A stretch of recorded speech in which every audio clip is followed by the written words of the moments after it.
বেগুনের মধ্যে আলুর পুর দিয়ে আলু চপ রেসিপি বলতে পারো এটা। আলুগুলো সিদ্ধ করে প্রথমে গ্রেট করে নেব, তারপর এর মধ্যে একে একে ঝাল, লঙ্কা কুচি, পেঁয়াজ কুচি, ধনিয়া পাতা কুচি, জিরে, হলুদ, লঙ্কা গুঁড়ো, নুন দিয়ে ভালোভাবে আলুগুলোকে মেখে নেব।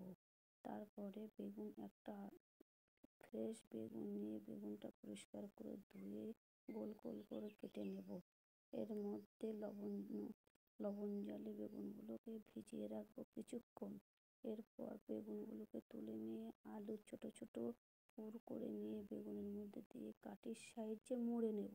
তারপরে একটা বাটিতে কিছুটা বেসন, কিছুটা চালের গুঁড়ো, নুন, হলুদ, জিরে, লঙ্কা গুঁড়ো দিয়ে একটা ভালোভাবে ব্যাটার করে নেব। আর কিছুটা বরফের টুকরো দিয়ে দেব। এরপরে বেকিং সোডা দিলে ভালো হবে, বেকিং সোডা দিয়ে দেব। এরপর এই ব্যাটারে এই আলু বেগুনের চপ বেসনের গোলায় ডুবিয়ে সাদা তেলে ভেজে নেব, মুচমুচে করে ভেজে নেব।